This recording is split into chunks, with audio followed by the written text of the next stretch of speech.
China's zero COVID-19 policy is ramping up in the capital city, Beijing. Now, residents are speaking up as anger sparks over new rules. Beijing is under more strict lockdowns, part of China's zero COVID policy.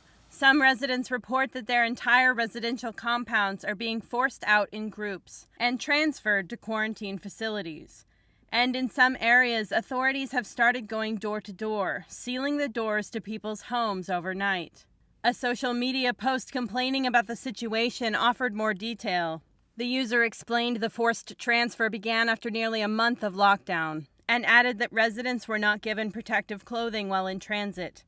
The user described it as, quote, worse than shipping pigs. The post also described some of those being transferred, saying there were paralyzed seniors, uremic patients in need of dialysis, and pregnant women about to give birth. The post notes that authorities in charge took little notice. Reports say residents were only given 2 hours to prepare for the move. Data shows that the compound described in the post has 36 buildings, home to over 13,000 residents.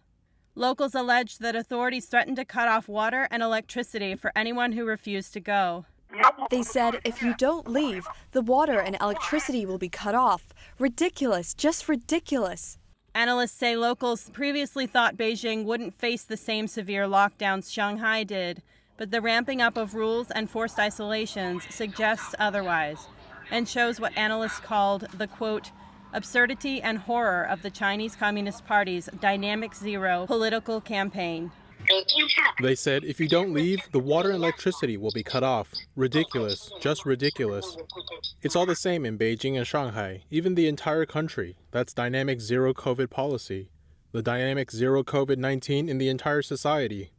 Video clips on social media reveal that the same large-scale transfers have also happened in other areas of Beijing. At the same time, Beijing authorities recently announced new antivirus controls, including a week-long shutdown of public transportation in some districts until Saturday. According to China's official data, there are 14 areas in the country considered high risk for catching COVID-19 as of Sunday. All of them are in Beijing. Stores, commercial squares, and entertainment venues remain shuttered, while many residential compounds are requiring tenants to register for electronic passes, gadgets that will soon be needed to enter their homes. Beijing reported 48 new COVID-19 cases on Monday. Due to China's history of underreporting virus data, NTD cannot verify that number.